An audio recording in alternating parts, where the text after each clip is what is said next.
Welcome to Ask a Kansan. A podcast where we're amplifying, uncovering, and connecting Kansas. And today we have a special treat. We have Greg Victors, who is the Wichita War Dancer. So you may see this set is a little different than normal. Wichita War Dancer, Greg, brought in his own chair with this amazing blanket. So if you haven't heard of the Wichita War Dancer, he does a lot of different things around the country, around the world, really connecting people with Native culture. Mm-hmm. Do you have a better description of that? I honestly think that was really good. This conversation is. I just want to acknowledge it's hard, it's scary for those of us that haven't had these kinds of conversations before to do it. And so this is one of those times where we just we did our best, and hopefully it's a good conversation that is enlightening for you, our audience. Yes. So without any further ado, here is Greg Victors, the Wichita War Dancer.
Hello. How's it going? How are you guys? Very well. Good. Glad to see you. Good day. Let's teach you something real quick. Okay. Oh, let me do this. Yeah, we'll sure we can. How's that right there? Yeah. Testing 1, 2, 3. Unique New York. Teach you something real quick. Plains Indian Sign Language, a universal way of saying hello, is this right here. Hello. Hello. How are you? I mean, it's like this too, Yeah. but this is kind of a universal for hello, thank you, good, the kind of thing. That. So, Wow. hello. Wow. How are you guys? Good. I'm Sydney. We haven't officially met. All right. And I'm Gus. Sydney and Gus. Thank you guys for having me on today. Thank you Really for appreciate that. coming up. For our listeners, can you introduce yourself for us? Sure. Thank you for tuning in to this special edition of Ask a Kansan called Ask a Wichita War Dancer. No, I'm just kidding. I am Greg Victors, a.k.a. the Wichita War Dancer. I'm not really sure which camera I'm supposed to. All of them. All of them? Okay. It's fine. I am a Native American performer. I'm also a Native American advocate, educator, and storyteller. And I travel all across the United States. I've been to several different countries across the world, showcasing and educating people about my Native American culture.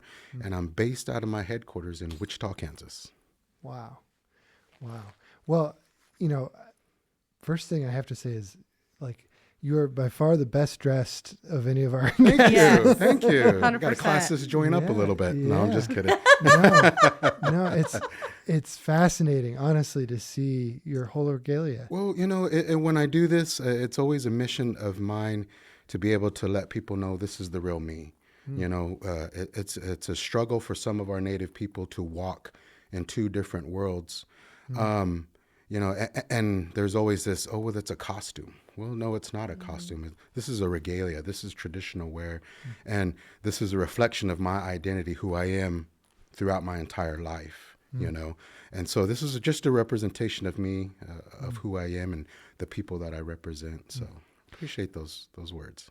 And I can tell that it's a full commitment thing. Like you had to come quite a bit early today in order to prepare, so we appreciate that. I did. Yeah, it takes me a couple hours to get ready, to put things together, you know. And so it's a traditional regalia that I wear, and so, you know, it has to, I'm able to pack it up and kind of, you know, get it to where I can travel. And so, like I said, I've been all over the world, so I always got to fit it in a small little bag. So, you know, like I said, it's a commitment, but it's a passion. When you have a passion, you're committed to making sure you do what you need to do. Certainly. Well, with full knowledge that this question goes deeper with you than some of our other guests, could you tell us about your roots here in Kansas? Oh, definitely, Gus. I would love to be able to do that. It's not a long answer. I mean, it's not a short answer, so bear with me. I kind of have a little story about, you know, the plight of our Native people and how Kansas plays a role in that, and my connection to Kansas and Wichita. Before I start, though, I say a little unprofessionalism. I'm sorry. I woke up today with these allergies. I'm with Oh, you. and you're fine. We're all that way. Of all days, it had to be today.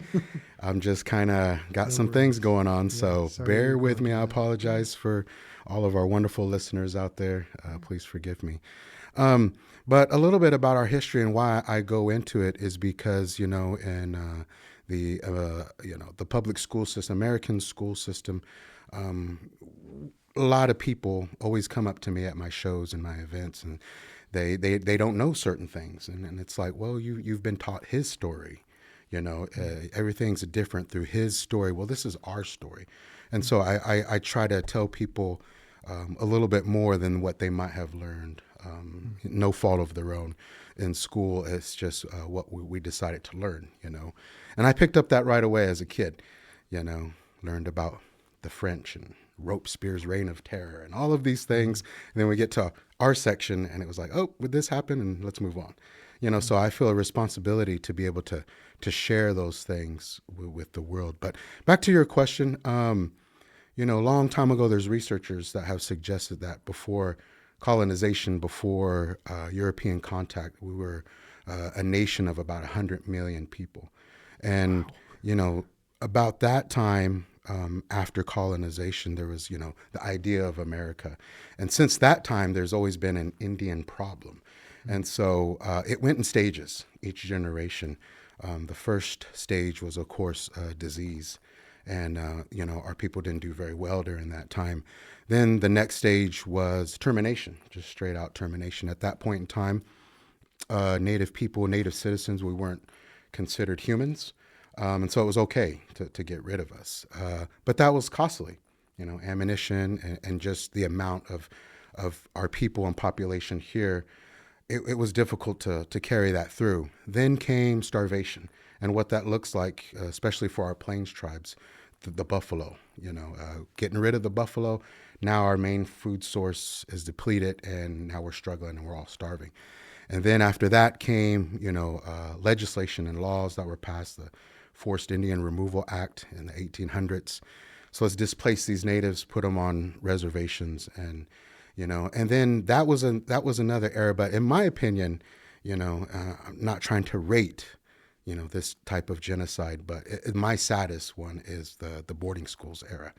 And for those of our people who don't understand what the boarding school era is, it was a time of assimilation.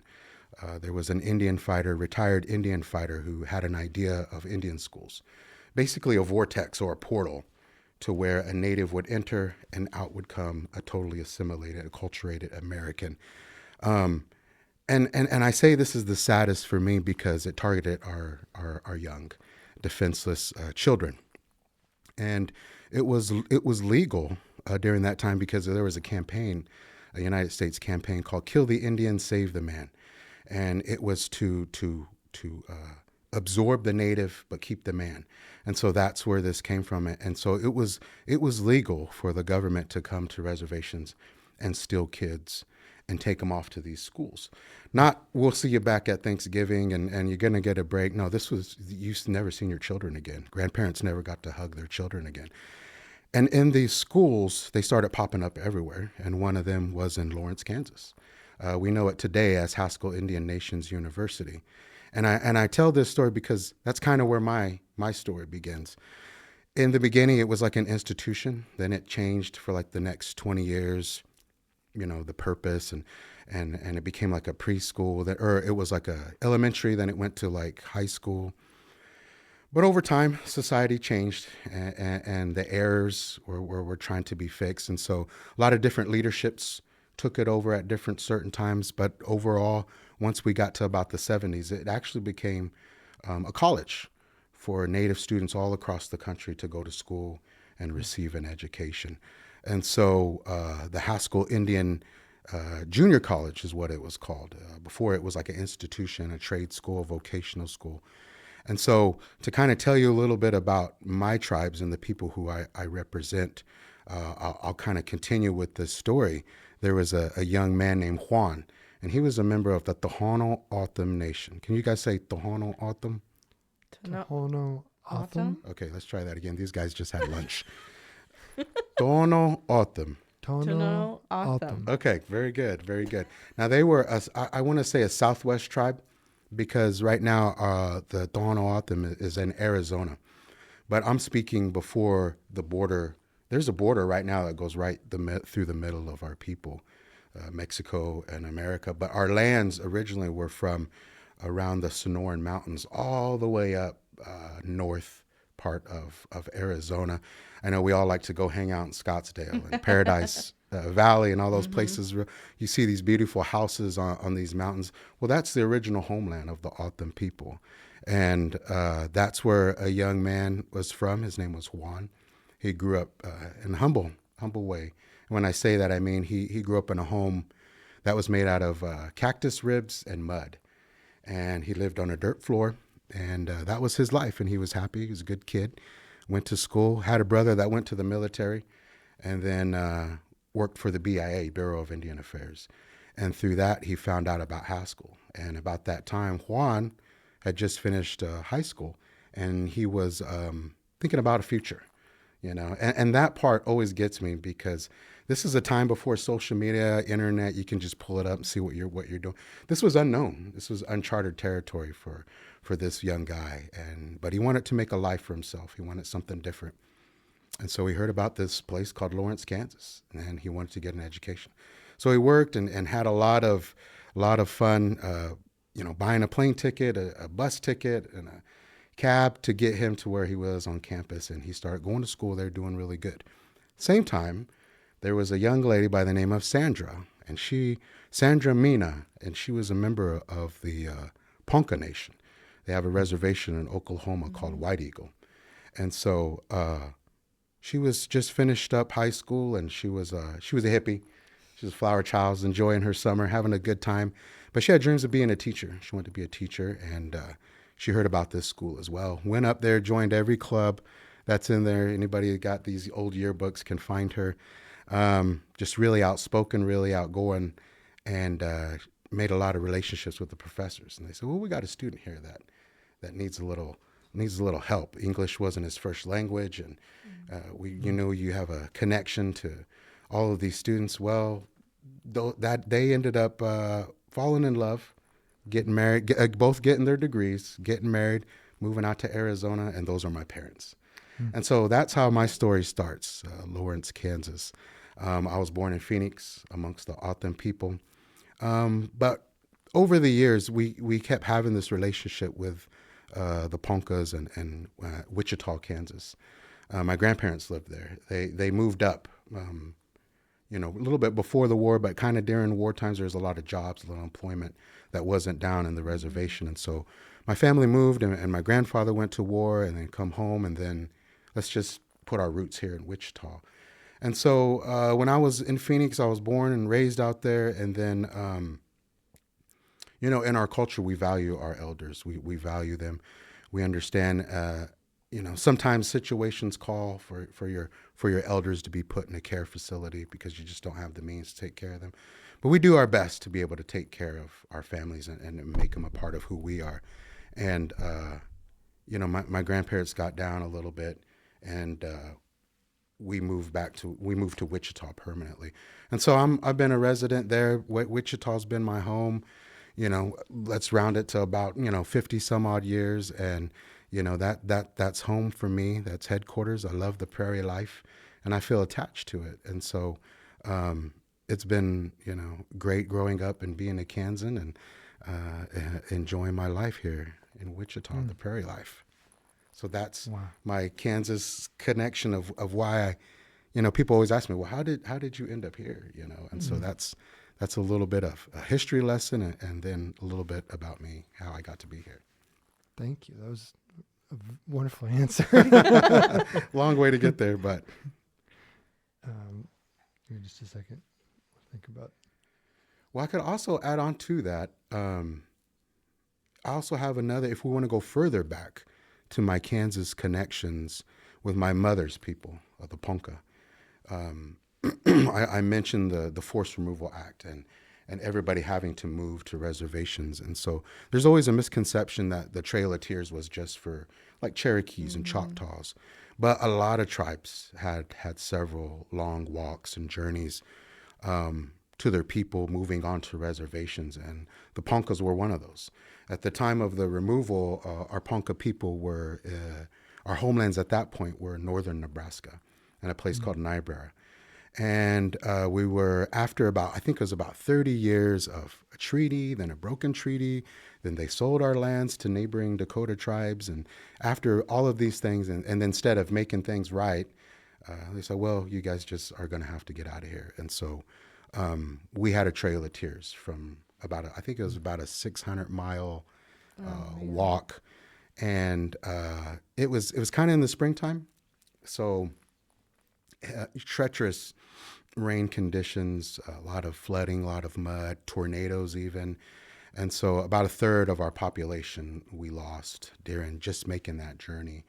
But we came through Kansas, Marysville, Manhattan, Council Grove, on down to Emporia, all the way out to Parsons and Iola, and to a place called Baxter Springs, Kansas. And so during that trek and that journey, a lot of our people, not even the strong survived. We lost a lot of people, women, children, elders. Some of our chiefs, they lost their wife, their mom, and their children all in this journey. And so we were settled in Baxter Springs for a little while. There was tribes there, Degiha relatives, Quapaw,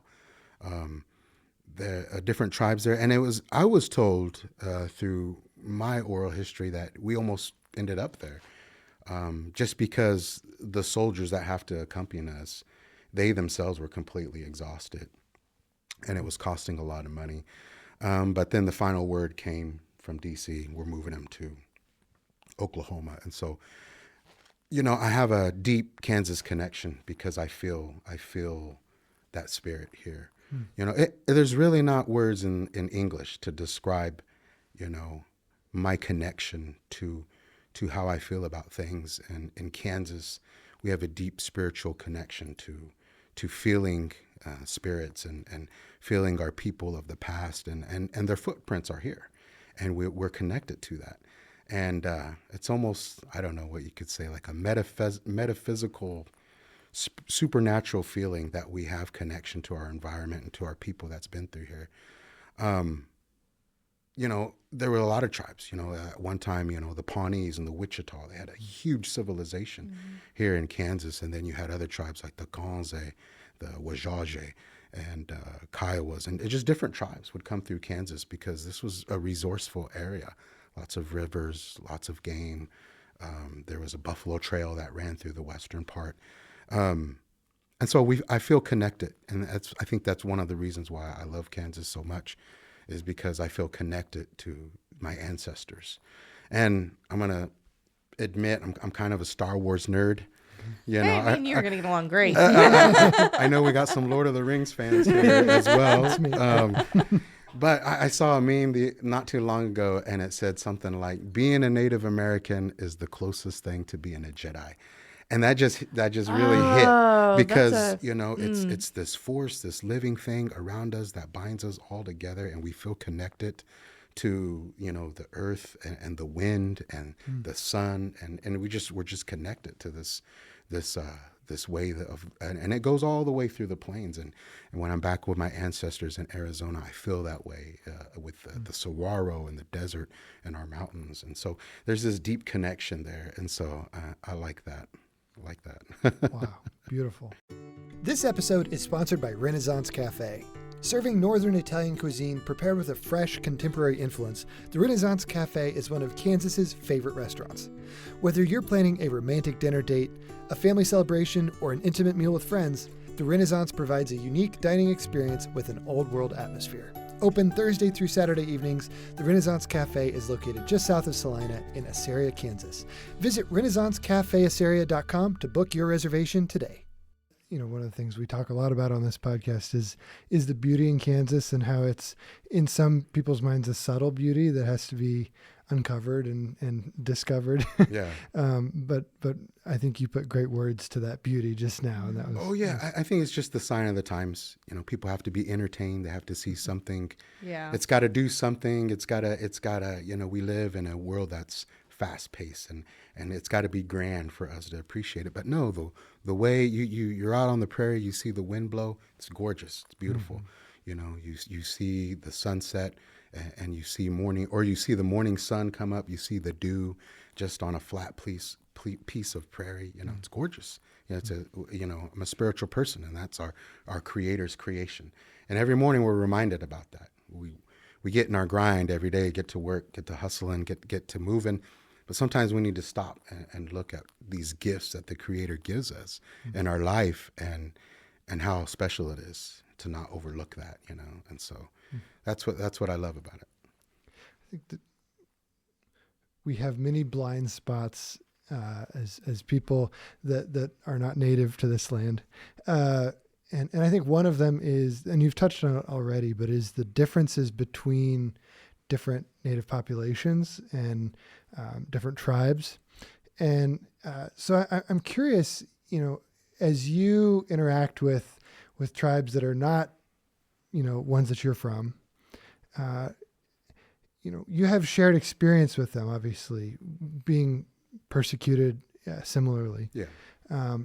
But can you highlight for us some of the cultural differences that may not be obvious to us between these different Native people? Well, yeah, certainly. That's a good question. There is a lot of differences. At one time I told there's almost about 900 different Native nations in Canada, United States, and in Mexico, all indigenous cultures, all different.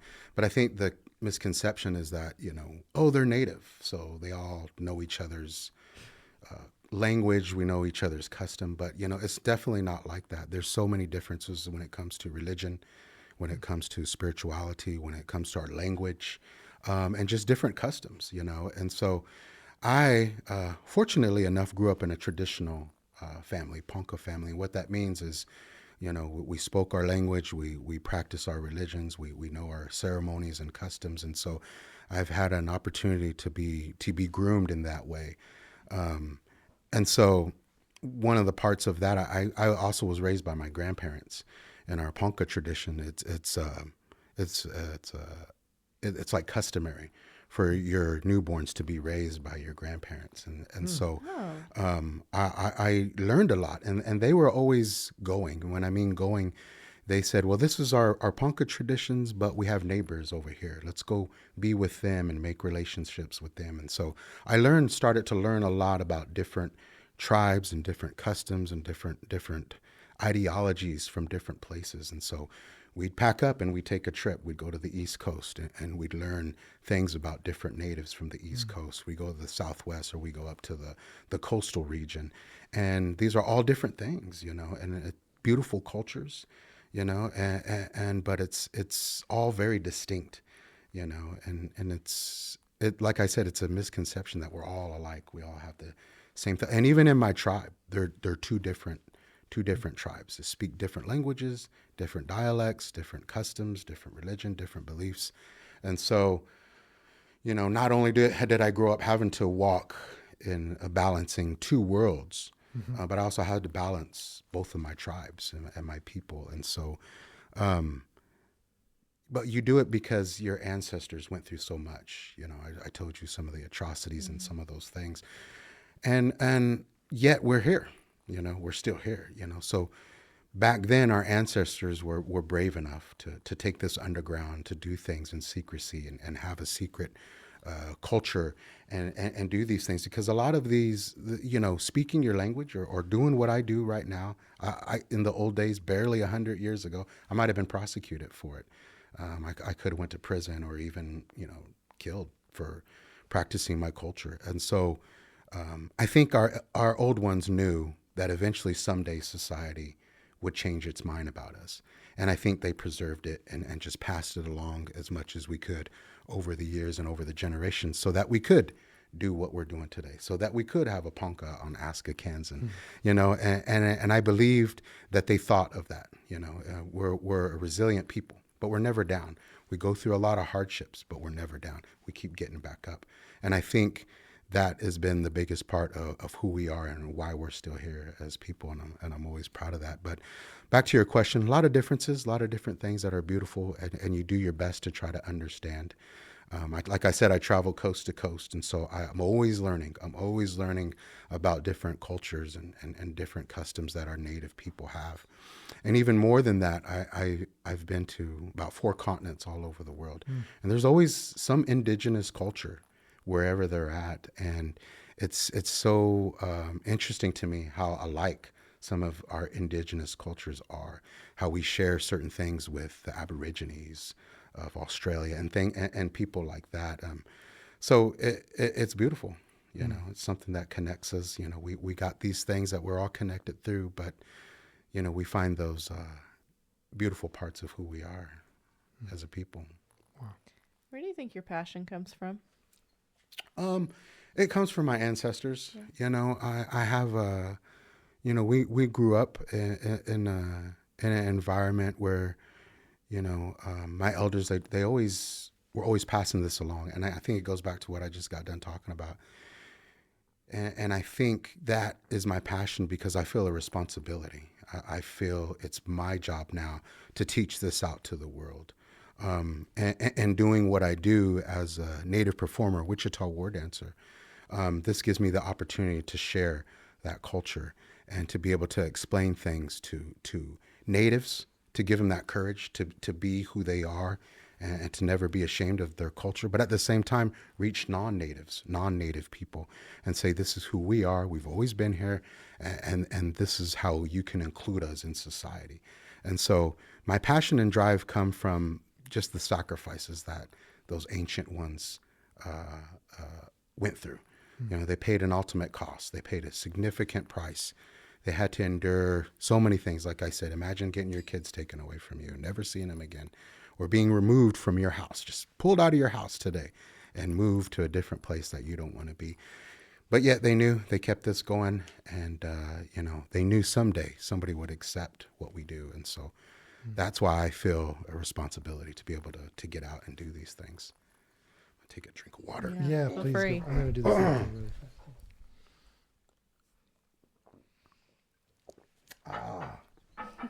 I love you guys' setup. You got a real nice vibe here. I had an opportunity to see a couple episodes, and I was like, oh man. But when I got here, it looked a little, so I was like, oh wow. It looks different. Yeah. But I love it though. It's a good vibe here.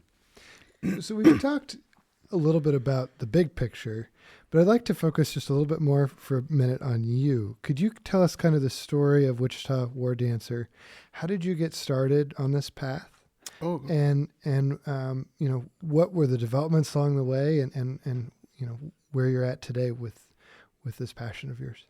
I started, as I said, I was groomed and raised by my elders, my people. And when I say elders, I mean, grandparents and aunts and uncles and elder members of the tribe. People would would come up to me, and all, you don't know it when you're young, but you're being groomed. This is how you do this. This is how you perform here. This is what you say. This is how you pray. This is how you conduct this ceremony. There's this set of rules that you follow. You know, you think of it as just, you know, protocol, but really you're being groomed into being a traditionalist, a person who can perform these things. And so I started at a young age, and just being groomed by my elders, and this is the way we do things. This is why, you know, all of these questions were there. And they would tell me and instruct me a lot of times about days of the old, and you know, the old ways, and this is why we did it. And so it was all of these teachings that was being you know, thrust upon me, and I was just, you know, my job was there to absorb it. And you know, I got it started at a young age. I have an older brother and I have a younger sister. They got started a little earlier than me. I was a little still kind of a wild kid, and so I started a little bit after them. But you know, I can honestly say I've dedicated my life to being a native person. And these dance, this is just one part of what we have in our ceremonies. We also are talented singers and artists, you know, and it's just learning these things and passing them on, appreciating the preservation that's been done up to that point, and you do your best to carry it on. But yeah, I got started at an early age, and you know, along the way, I just took guidance from my elders and my relatives and people, you know, wanting to see me do good things. And you know, one of the things that my elders would always tell me, they would always tell me, take care of this culture, because it can take you places that you can't even imagine or can't even dream. And I think about that now. I never once knew when you're a kid that your elders and your people and your support are someday not going to be here, you know. And now they're gone.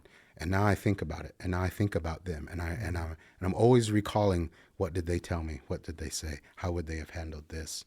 And you know, I think about that and what they've instilled in me. And, you know, sometimes when I'm overseas, I'll think about that. I was like, they were right. I'm going to a place that I can't even pronounce. and you know, they saw a future for me. And so that's a big part of what I do when I'm a performer, Wichita War Dancer. I danced and performed my whole life. It's something that was just always a part of who we are. Now, we're not a culture that has a lot of written history, but a lot of our history is passed down through song. In this society, singing and dancing, karaoke, that's just kind of a hobby, something fun to do. But it was a big part of our culture. You know, we have a lot of our history intact through ancient songs and customs and religions that we have. And you know, what I dance, it's a representation, it's an interpretation of a battle, or maybe someone that had to go through some hardships. And so that's what this represents. And the style of dance that I do here is called the war dance. And this is it's called a fancy war dance. And it was a dance that was created out of our love and passion that we have for all of our creators' creations, including our four-legged relatives, especially being the horse. So this dance comes to as a dance that represents the gift of the horse. The horse, you know, our elders had visions of this dance happening while they were singing. And so I'm very fortunate that I'm a member of the Ponca Nation, because we're the originators of a lot of our dances that we practice, and other tribes do it now. And so I'm extremely blessed to be able to say I'm dancing in a way that my ancestors created. And so we believe we got these dances through our creator himself. And so I'm just happy to be a part. I'm a little puzzle of that. But I danced for many years, did a tour. I left the United States for like 3 years. Wow. And that was back when I was a youngster, and you know, continually traveling, you know. And then I kind of, you know, started feeling the wear and tear, and thought, you know what, I need to take a break, and never walked away from it. I was always there. But you know, I went on to get an education, receive a master's and a bachelor's and several other degrees, and you know, hit the books and kind of started another life in that way. And then full circle coming around, my parents had gotten down a little bit in their health, and I moved back home to take care of them. And I remember one day during breakfast, I just made breakfast. I sat down and they looked at me and they told me, they said, we want to see you dance one more time. And I didn't like how that sounded. It really hurt my feelings a little bit, because I know what that meant. We want to see you before it's our time, And so talk about pressure. I was like, okay, well, I'm going to the gym today. I was extremely out of shape. So I just started putting it together. I have a brother who beads. I have family who helped me out, my sister and all of our people. And I do my beadwork as well, and make my own regalia. And so it was just putting things together and getting it going. And, I started again. But this time I didn't really compete as much. And it was mainly just kind of this show, kind of like what I do now, and kind of an educator, to where I have a platform. And that's what I do. Depending on my audience, obviously I'm not going to hit kindergarten with some big topics. But, definitely I do a lot of speaking at colleges and universities. And so I kind of always have a mission for our native and our non-natives to be able to understand our current issues. I use this as a platform to talk about some of the things that are hot topics for our native people. There's a misconception in his story, again, that we got moved to reservations and the boarding schools happened, and now we're at this peaceful coexistence. But we're still battling. Today we still have battles, and even today, and there's a courtroom happening right now where natives are fighting for our sovereignty. We're fighting for our rights. We're fighting for our water. We're fighting for our environment. There's a lot of things that are going on that we're always trying to fight for, our human rights as people. And so, that's what I use, my platform to do. I educate about the past, but then I also talk about the contributions that our native people have made to society and the world, since then. And so I use that as an opportunity to talk about our people and where we're going and the futures that we have.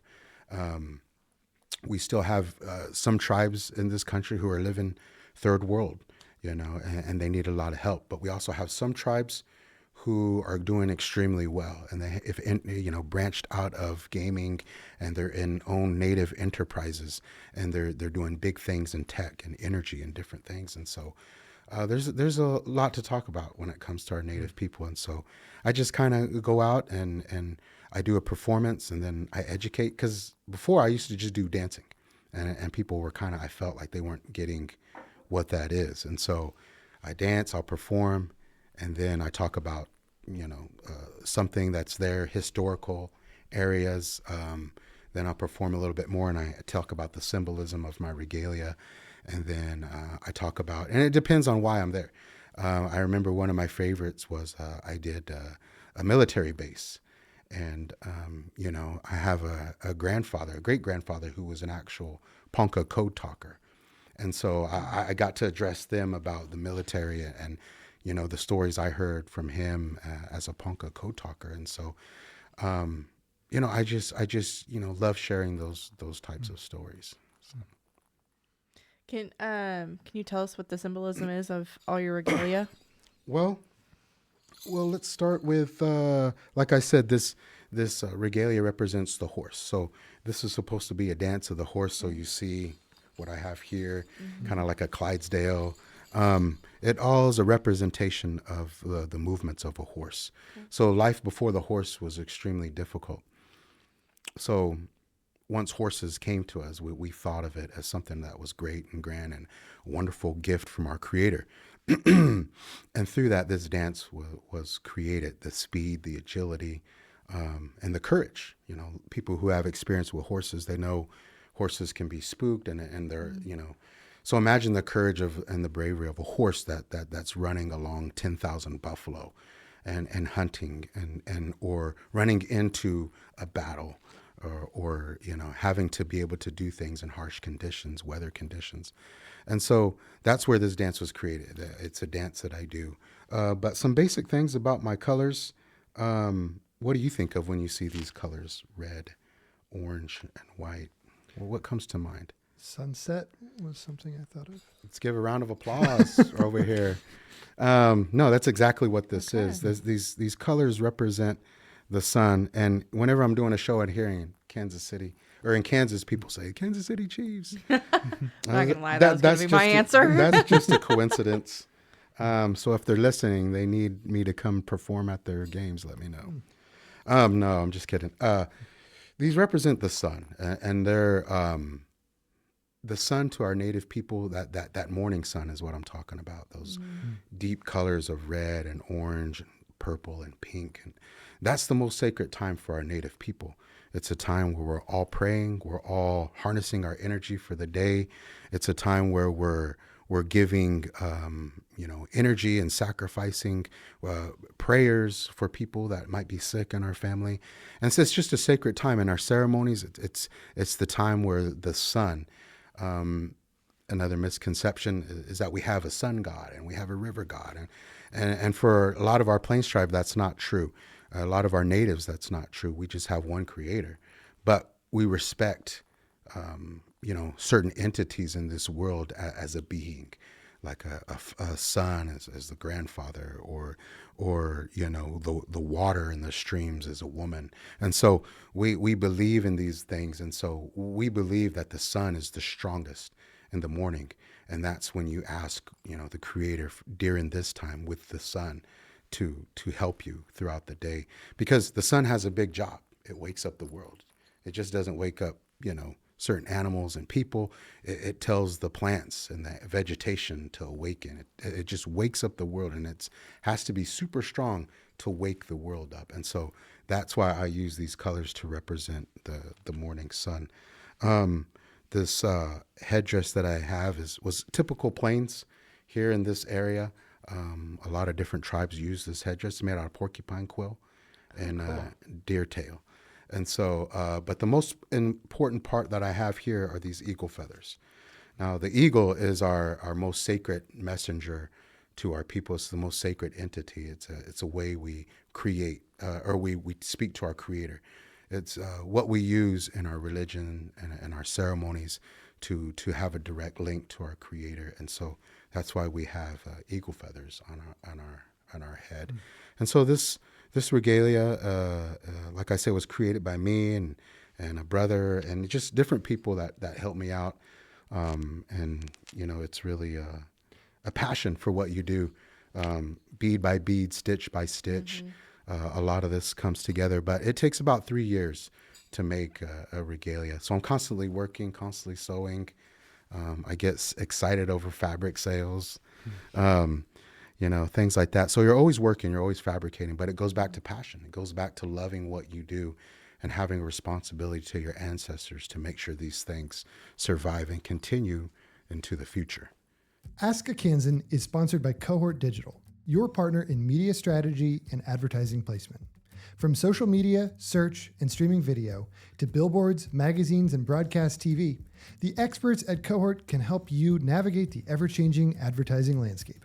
With more than 75 years of combined experience, they'll build a custom media campaign to get your message seen in all the right places by your target audience. Learn more at cohort.digital. So, Cindy, we've used Cohort for several different projects for Feely, and it's been very successful, and really pleased with the information. Yep. Alyssa does a great job. Yeah, both Feely and Ask a Kansan, we've used both. Basically, we give them the creative, and they really hone in on getting it seen by people. And the best part is you get the results in front of you. Mm-hmm. Like we got an email from Alyssa and her team yesterday, and it was like, hey, this is what's performing. This is what's not performing. These are the changes we suggest. And like, it's really like they take the work out of the data piece that some people don't really get. And it's great. And I love, there's a lot of organizations in this space doing this kind of work that are just kind of checking a box. Yep. But that's not Cohort. They're always bringing their creativity to the task and surprising us in the ways that they find opportunity for our marketing dollars online. Yep. So make sure to go to their website, cohort.digital. There's no .com. It's just cohort.digital. and learn more. I love how you're using some modern components to make it probably easier and more durable. There's a competition component. Our native dances now, it's almost like a circuit, like a rodeo circuit. There's something happening everywhere. And, I grew up like that. We would compete here, and we travel all across the country. And, I got in a position to where, I could compete and win, I don't know, I don't want to really brag about it, but I won many titles, state, federal, and national titles throughout my life, and it's just been a wonderful journey to be able to represent my people and share this culture, but at the same time we travel. And so I've had to make little adjustments to it, because when I'm dancing, and there's some video I think that's going to be up showing me dancing, it's a full-on movement.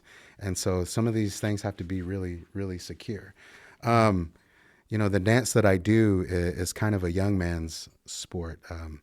And so as an older guy, it can be kind of tough. So I don't look it, but I kind of stay in shape. I like to stay working at it and just being, healthy as best as I can. But one more thing about the competition. Every year in Oklahoma, they have a world championship, and people from all over the country. There's visitors from all over the world. Everybody's at this competition in Oklahoma, and that is the world title. And I never performed for it. I never danced. I always had this feeling of, I've already won so many titles that let somebody else have that. And so I never went for it. But here we go again with my parents. I love my folks. I try to make them happy, and they wanted me to perform in this, and they wanted me to do it. But it's such it's like a tournament. It's like a tournament, if you could think about it. All the dancers show up, and then it's just dwindled down to a final four. And in 2021, I made the final four. Wow. And I was extremely happy to do that. But when you're in the final four, then you dance solo in front of thousands of people, and you perform. Yeah. And so, here I am past my prime, but it's just experience, and you know your craft, and you stick with, what you love and what you do. And you think about your family and your people. And, I was happy to say in 2021, I won the world championship title there, brought it back to Kansas. And I was extremely happy to do that. Got to meet the governor. She gave me a nice little award, and so I was happy to do that. Same thing in Sedgwick County. I got some recognition there as well. So, yeah, it's been a wonderful, wonderful journey to be able to do this, and I've been extremely blessed. And when we dance and when we perform, a lot of our people, they dance for the people. They dance for sickness, or they dance for hardships people might be going through. We're always dancing. We dance for people. We dance in a way that will be beneficial to people. And so I myself, I dance for the Creator as well.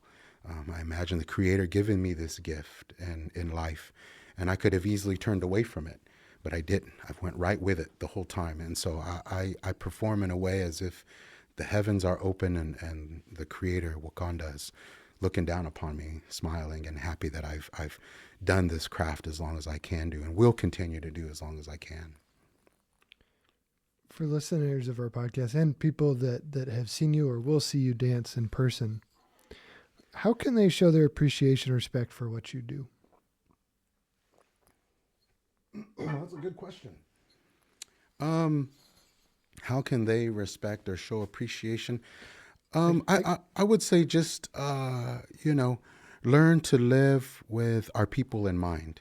You can do me a great service by remembering who we are as a Native and what we've been through, and understand the things that we're still going through. I had mentioned the different audiences I perform for, and I always love to perform for our youth, our children. When another Native, I was that Native child, having to be able to balance two worlds, to fit in this society, but at the same time keep my culture intact.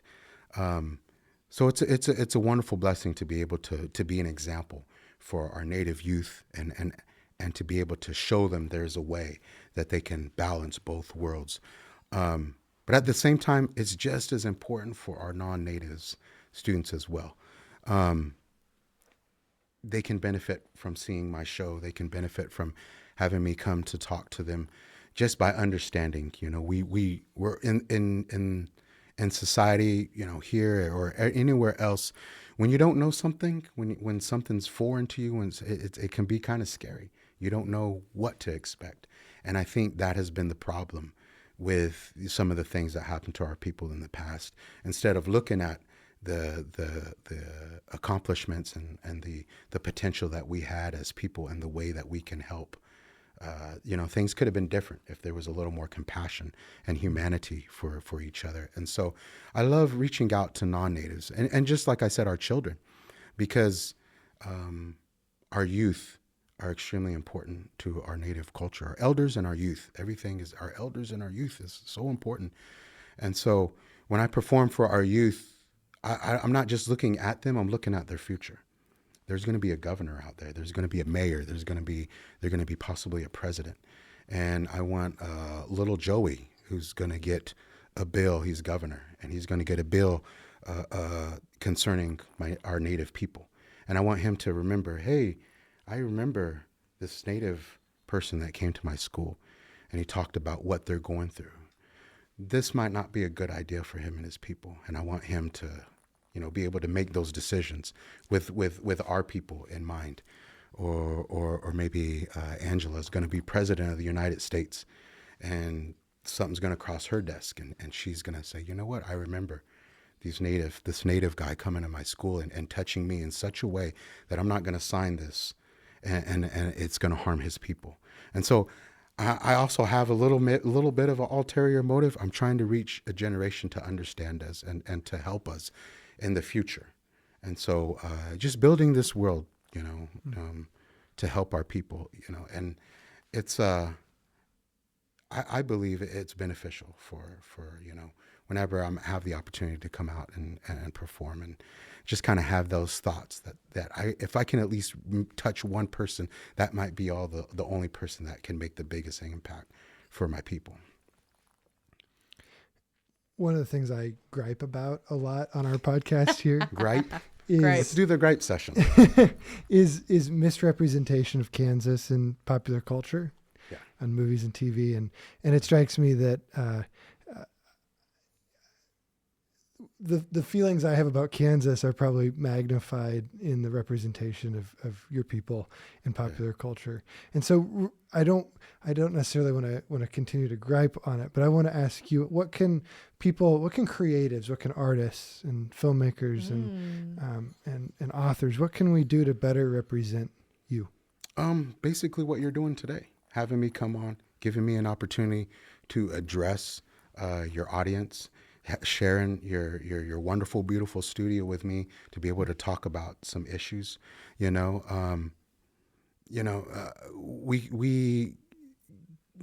heard people say you can't fix the past. Well, you can try to at least make things better.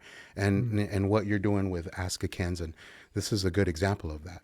Reach out to the natives and reach out to the native people, reach out to the artists that we have. We have a lot of artists. We have a lot of producers. We have a lot of people who are doing great things right now, and reach out to us, get our viewpoints and collaborate with us. And I think just doing what you're doing gives us an opportunity to put ourselves out there in pop culture. Misrepresentations are there. They still happen. I talked about the Kansas City Chiefs and the whole mascot debate and all of those things are really, really huge. But in my viewpoint, don't get me wrong, I don't want this taken out of context. But when it comes to that type of representation, they're important for stereotypes. They're important for combating stereotypes and seeing our people in a negative way. But at the same time, I grew up in a time period where I was secure in my identity. I always have been secure in my identity. I'm not worried about what someone says about me or calls. I think I've just toughened myself up to not feel those types of words the way I had an ancestor, one of my ancestors tell me a long time ago, one of my great grandfathers, he says, why are you worried about what they say to you and the words that they call you, the slanderous words that they call you? That's not even your traditional language. And so that kind of hit me in a way, those words aren't even from our vocabulary. So why are you letting it affect you? And then those words start to slide off, all the misrepresentation, all the stereotypes. I was secure in my identity and always have been. But, reaching out to Natives so that we can talk about our sovereignty issues. We're battling sovereignty, our environment, and like I said, things that affect us as people, our water rights, our environment, all types of different things. We are working very hard as Native people to fight. Every year we get our lands annexed or reappropriated territories, and those are sold off to billionaires or whatever. So we got to fight these kind of things, and being on things like this or reaching out in any whatever media you have gives us a voice. It gives us a voice. And that's one of the biggest ways that we can fix all of those misrepresentations about our people. Thank you for sharing. How can people find you? Yeah. What? Well, I was told there would be links somewhere. There will be links associated on this. But the best way to go is to WichitaWarDancer.com, and that'll send you to a place to where you can send me a message. And like I said, I love being able to go out. But this is just one part of what I do. I also, like I said, I'm an advocate for our Native, our rights, and I also perform. One of the things when I first started doing this, it was almost like, November was a big month, and I got November coming up. So it's not too late to book me for your event. A little plug there. It's not too late to do that, but, it used to be just in November. And what I feel now is I'm really proud of that. Something that I've been able to do personally is that I've always said it's not just about November. You can celebrate our culture all year long. It doesn't have to be Thanksgiving. It doesn't have to be Native November. You can celebrate our people throughout the year because we've been here, we are here, and we want to be included. And so now I work all year long. I've had an opportunity to be independent and do this for a living.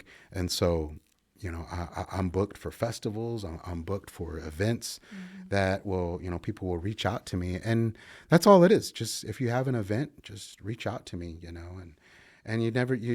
I always hear people that, well, we don't know. We didn't want to offend you if we ask if you could be a part of this. And I was like, no, we like Cinco de Mayo too, we like Christmas, we like holidays, I'd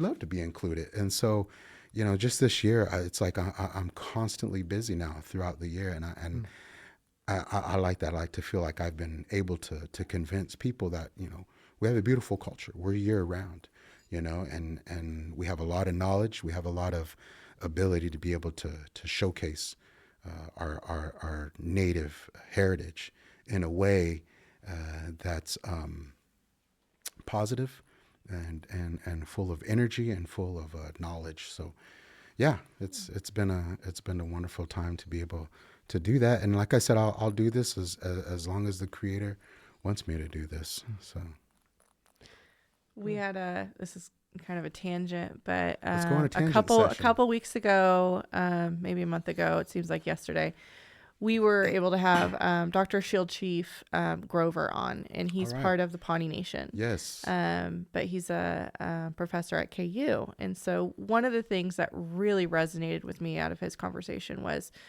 he goes, we're still people. We're still here today. We're not the past. Right. And that was, we talked about a variety of different things in that conversation, but that was the one thing that really stuck out to me. And then now that we're having these conversations, there's other events that are around Kansas that people do have an opportunity to learn the history piece of it, but it's also making sure that you're learning something from those. So if you are down in Medicine Lodge and do Tanner and Blinken now, Peace Treaty, They have that event where they have the big powwow every couple years to where go ask questions, go learn. There's a couple different things like Tanner's gonna have to help me out here. At Refuge, Mountain Men, well, they'll bring people in. Some of them are native, and so Mountain Men Rendezvous. Yeah, Rendezvous. Yeah, I've heard of that. Yeah. To again learn how things were in like 1850 and how people lived on the land and how. Right. So again, I'm going on a tangent here. I don't know if this is really a question or not. But just encouraging people to listen and learn, and it's not just entertainment. Yeah, most definitely. That's extremely true. We are here, despite what we've been through, what the atrocities that we've had to endure and the things that we've had to live through. We're coming up. I know this will probably, I think, is going to be in October when this comes out. But we're getting close to 9/11. And one of what we start seeing is never forget those bad things that happened. Never forget, And so a lot of times people say, "Well, that happened to you a long time ago." Well, it didn't even happen to you. It happened to your people. Well, it's the same philosophy. Never forget. We're never going to forget Wounded Knee. We're never going to forget Sand Creek Massacre. We're never going to forget Ponca Trail of Tears, So we just like the average person, we want to be able to honor those sacrifices that people made, and we're still here. But along to like how you were talking about, we are here. We're just kind of in the crowd, and you might not see us unless I'm like this. But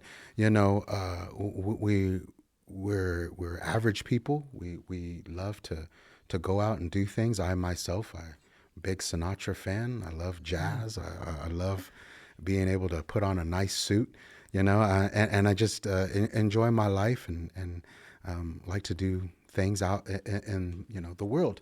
But I always like I said, that goes back to balancing and walking in both cultures and being productive in both. You're only here, and we're not guaranteed tomorrow, so it's a short time. We're not promised tomorrow, and so we have to make the best of it and live in that way.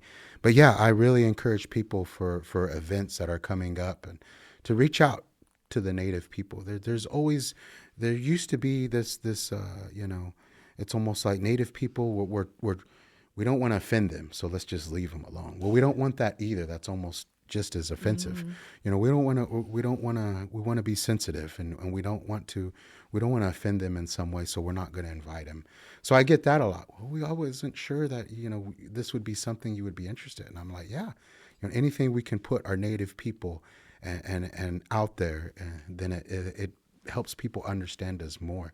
There's a lot. This country was built on immigrants, and there's a lot of immigrants here. And it seems like we know about these immigrants and this immigrants, but it's like our own Native people that were here, we're still kind of a mystery. And so now we're being put out in the forefront, and we're coming to events, and we're doing certain things. And there is a lot of learning to be done, and it's not just entertainment.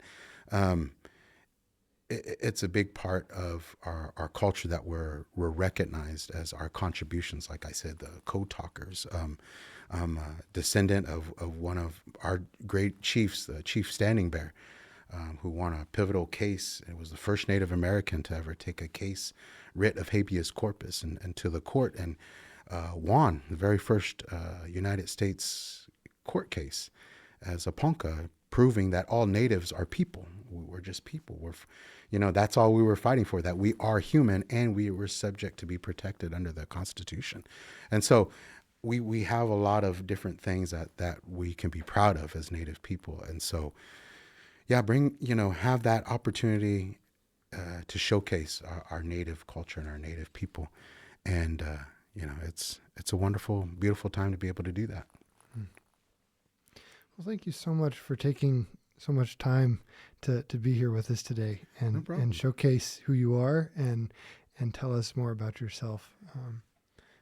Is that our time, really? I feel like we just got started.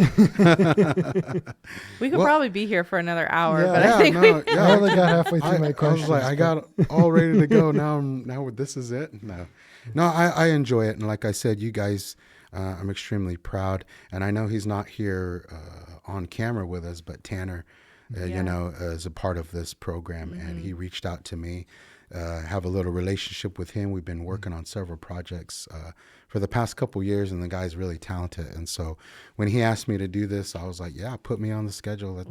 Let's make this happen. And so, I'm extremely happy for him. So I want to give him a nice thank you for suggesting me to be on air with all of you guys. And I thank you for your time, and, keep doing what you're doing. I think, Kansas is one of those states that has kind of had its own misconceptions throughout the years, but this is a beautiful place. I've lived on the East Coast, the West Coast, and different places across the world, and Wichita's home. There's a lot of beauty in just the lifestyle here, and believe it or not, people are friendlier here.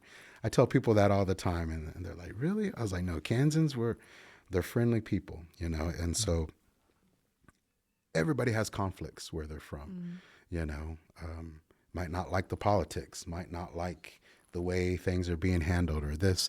But, when it comes down to it, we're here.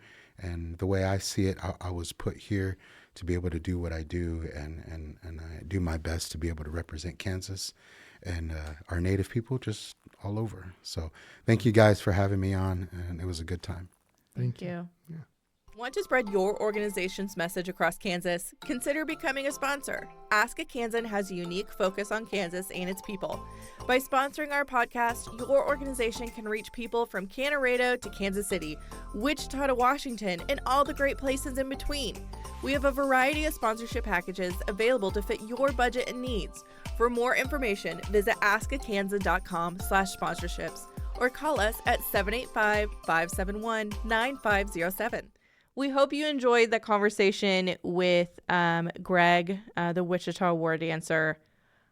I feel like I just nodded and smiled a lot that whole conversation, but it's just his passion just shows through. And that's like, I feel like that's all you can do is just make sure that you're getting all of the amazing information and passion that that just pours out of him. Yeah.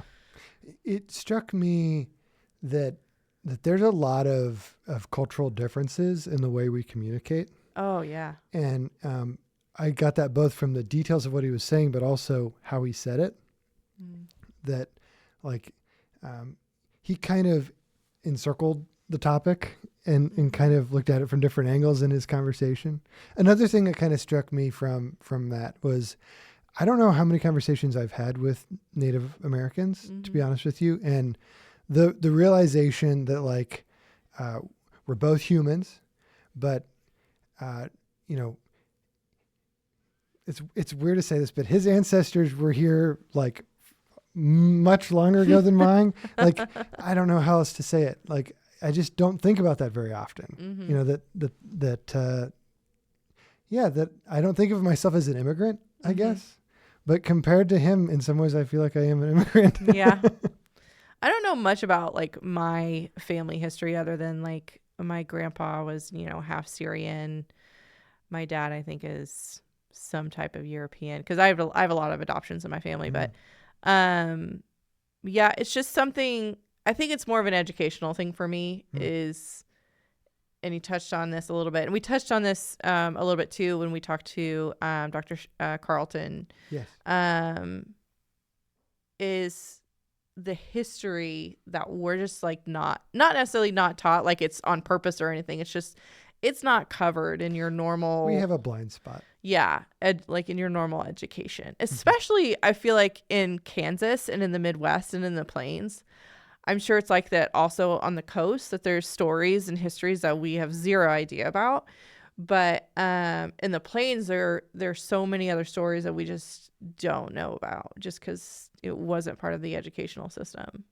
When he said that there were 100 million Native Americans here, that is mind-boggling.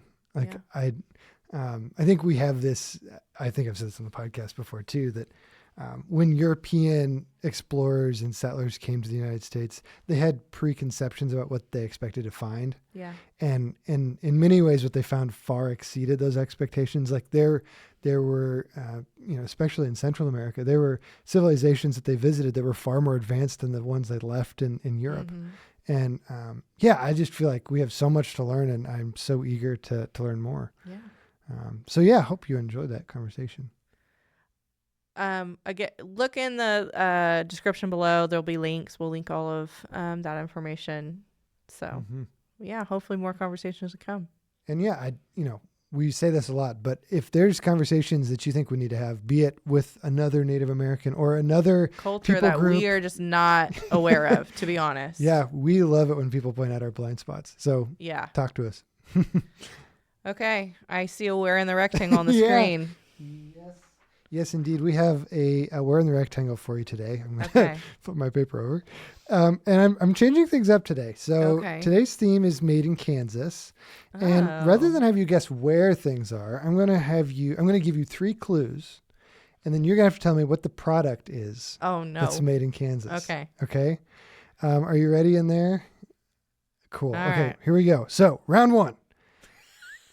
Ding, ding, ding. This product is made in Bushton, Kansas, and here are your 3 clues. A Kansas original that can turn a quiet evening into a lively soundtrack. 2, it's an odd cone-over bowl silhouette that doesn't look like other cookware. So hint, it's some sort of cookware. And 3, last year, Kansans crowned it as the state's coolest thing. Cone-over bowl. Cookware. Mm-hmm. And it makes noise. And it makes noise? Oh, is it some kind of popcorn? Yes, you got it. Very good. I'm proud of you. It is Atom Popcorn Popper. Since 1952. It's still made in Bushton by Quincraft Products. It's a clever aluminum design that keeps kernels from burning. And in 2024, Kansans voted it their People's Choice Coolest Thing Made in Kansas. So we'll go on to round 2. This one can be found in Goddard and Mulvane, Kansas. There's 2 locations. It is classic road trip fuel with serious chew. Okay. It is salty and savory. And finally, it lasts a while. Is it some type of beef jerky? Bingo. See, you're really on it today. I know my snacks. Yeah, from Stroot Lockers down there. Popcorn and beef jerky. Yeah. You're right down Sydney's alley. The Stroot family's butcher shops in Goddard and Mulvane have been producing jerky, snack sticks, and brats since the late 1970s. Recipes so good they've won awards across the country. Yeah. What do you know?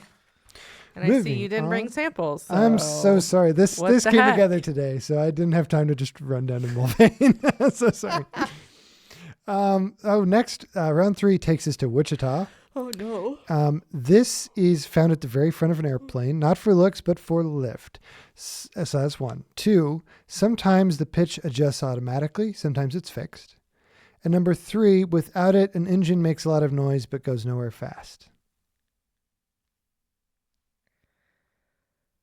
Okay. So makes the engine go. Is it a prop? Yeah. It's Macaulay Aircraft Propellers made in Wichita. Macaulay has been making propellers since the 1930s, which is, about as long as planes have been around. And today their aluminum and composite models are in service on 350,000 plus aircraft worldwide. So that's pretty cool. All right, round 4. This is a new community for me. Munden, Kansas. Munden, okay. Yeah, and this product is made from yesterday's harvest, which is recycled farm steel put back to work. It is trusted by gardeners, trail crews, and even wildland firefighters, and it is tough enough to chop, scrape, and dig all with one swing. Excuse me. Is it a machete? This is kind of like a family of things. It's not really one thing. So is it just like shovels and stuff? Pretty much. Gardening utensils? It's Rogue Hoe Tools, manufactured in Munden by Pro Hoe Manufacturing. Each hoe is made from recycled agricultural disc blades. That's how they're. Oh, that's brilliant. They get their sharp. Mm-hmm. And their tools are used in backyards and wildfire lines and have a national reputation. I also noticed like they have a very unique logo. If you're listening to the podcast, I would describe it as like an elephant head with tusks and like bat wings for ears. Yeah. I don't know how else. It's like it was shadowed incorrectly almost. Like it's supposed to, yeah. I'd love to talk to someone like at Rogue. Tell us about your logo. It kind of looks like leaves in a way. Mm-hmm. And the trunk of the elephant seems to be holding like a maple leaf or something. I think it's holding like stuff from the ground, like stuff you hoe up, like weeds. Yeah, that makes sense. That makes way more sense than a maple leaf. Yeah, that's definitely not a maple leaf. I don't know what maple leaves you're looking at, but that's not a maple leaf. All right. Doing pretty good. Here's round 5. Oh my gosh, there's more. I like Mound this game. Ridge, Kansas. Ouch. This is one of my favorites. Okay. Known for cutting sharp stripes,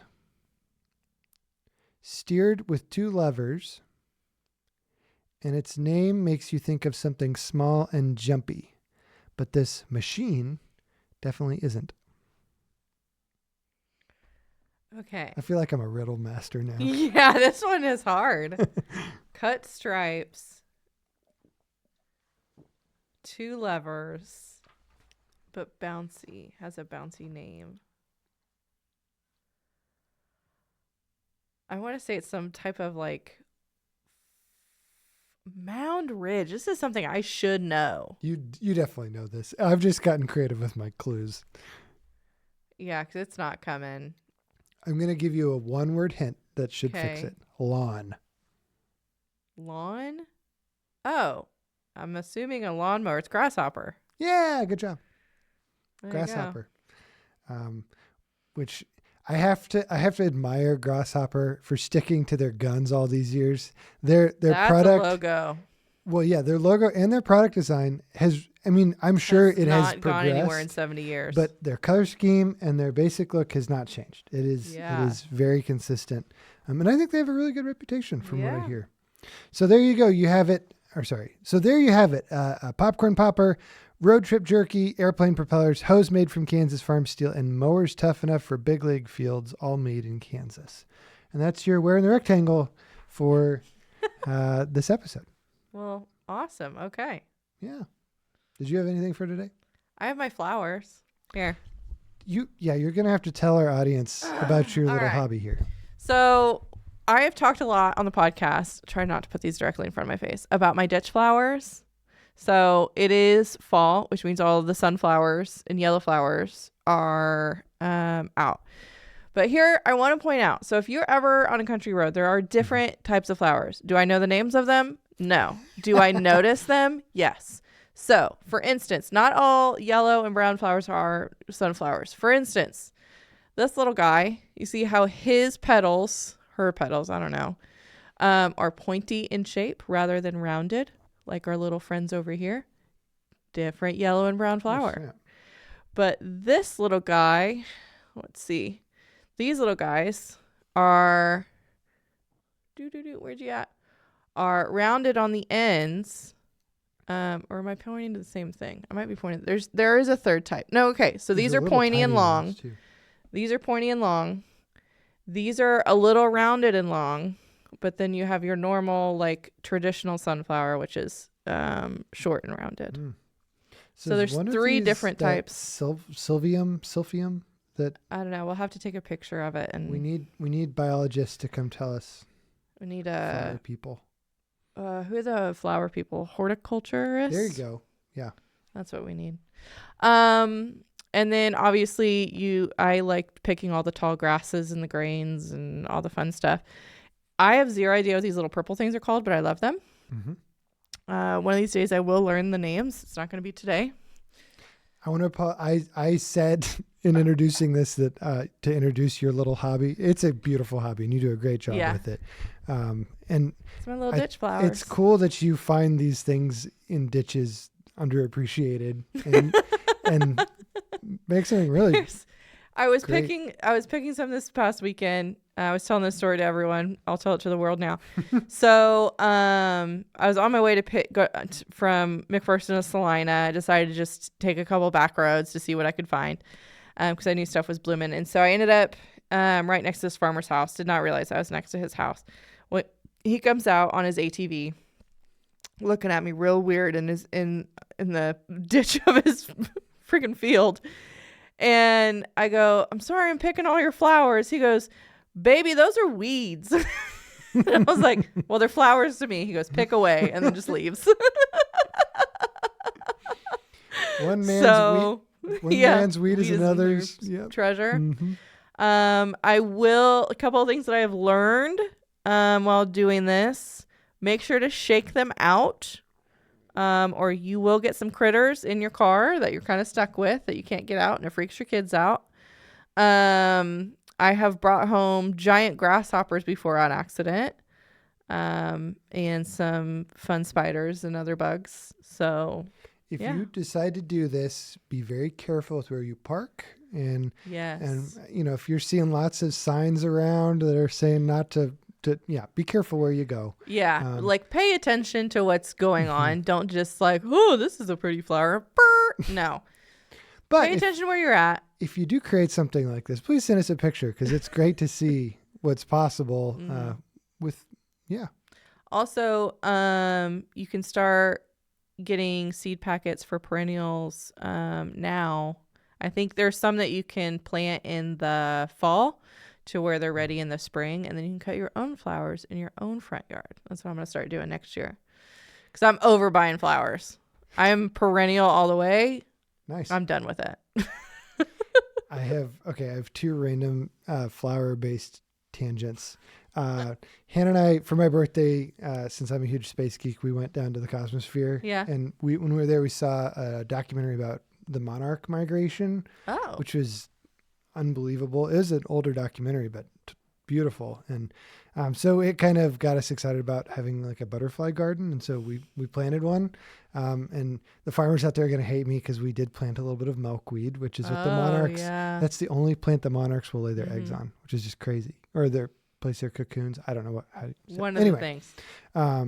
But it's incredible how many butterflies we have around our whole house now. They're everywhere. I mean, we didn't used to have any butterflies, and now they're all there. So, if you're interested in that, give yourself a chance to plant a butterfly garden. Yeah. The other thing I was going to say, this is just a random story, and because we can fill time with random stories. As a little nerdy 6th, 7th grader, I did a thing at our local community access television, where our coworker Devin worked for a while. They had a thing called Tuesday Night Television, where all us nerdy kids would go there, and then they would have us basically produce a television show. It was one of the first times I was around cameras and, really excited about all this. And there was a gentleman who had a show that we produced several times. I don't remember his name. I think he was with Petals Flowers here in Salina. Okay. But he did flower arranging on camera, and he had the little spongy block and stuck stuff in it.